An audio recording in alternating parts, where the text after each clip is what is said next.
Assalamualaikum warahmatullahi wabarakatuh. Perkenalkan, saya Khairun Nisa dari mahasiswa Universitas Terbuka dengan NIM 8604052215. Hari ini saya akan melakukan praktikum IPA di SD dengan materi simbiosis di lingkungan alam sekitar. Yang pertama, simbiosis parasitisme antara benalu dan pohon kembang sepatu atau tanaman inang lainnya. Di sini hubungannya adalah di mana benalu diuntungkan sementara pohon kembang sepatu dirugikan. Pihak yang diuntungkan yaitu adalah benalu. Benalu menempel pada ranting atau cabang kembang sepatu.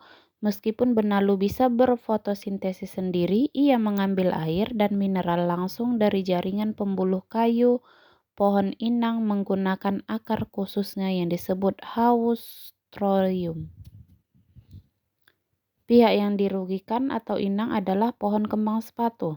Pohon kembang sepatu kehilangan nutrisi dan air yang seharusnya digunakan untuk pertumbuhannya sendiri, yang dapat mengakibatkan pertumbuhan pohon kembang sepatu akan terhambat, ranting tempat benalu menempel bisa kering, dan dalam jangka panjang pohon akan mati.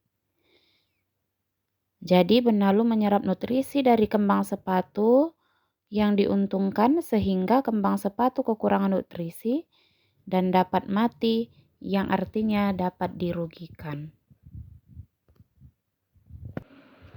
Selanjutnya adalah simbiosis mutualisme antara bunga dan kupu-kupu. Di sini simbiosis mutualisme yang artinya hubungan yang saling menguntungkan. Kupu-kupu mendapat nektar sebagai sumber energi, sementara bunga terbantu dalam proses penyerbukan. Kupu-kupu membantu memindahkan serbuk sari saat hinggap yang memungkinkan bunga bereproduksi, sementara kupu-kupu mendapatkan nektar manis dari bunga. Apa keuntungannya bagi kupu-kupu? Yaitu sebagai sumber makanan.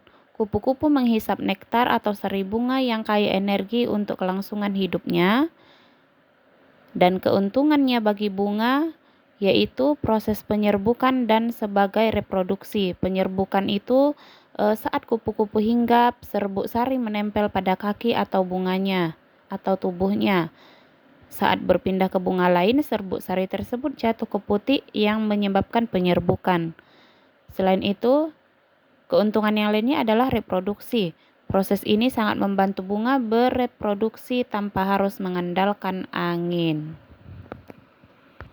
Selanjutnya adalah simbiosis komensalisme, yaitu interaksi antara dua makhluk hidup yang berbeda spesies di mana satu pihak diuntungkan sementara pihak lain tidak diuntungkan maupun dirugikan. Yaitu seperti contohnya ini adalah pohon sebagai inang dan tanaman paku yang menempel pada pohon tersebut. Keuntungannya bagi tanaman paku yaitu tanaman kecil ini tersebut mendapatkan tempat tinggal yang lebih tinggi sehingga lebih mudah menjangkau sinar matahari untuk fotosintesis. Nah, mereka juga lebih aman dari gangguan hewan di permukaan tanah.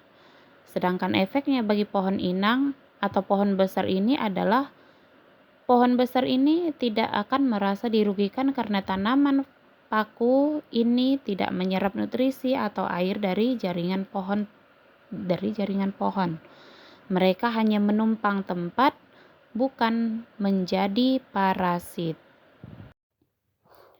Jadi kesimpulannya dari hasil pengamatan ini menunjukkan bahwa ketiga bentuk simbiosis tersebut nyata terjadi di lingkungan sekitar kita dan sangat berperan penting dalam menjaga keseimbangan ekosistem. Terima kasih. Thanks for watching.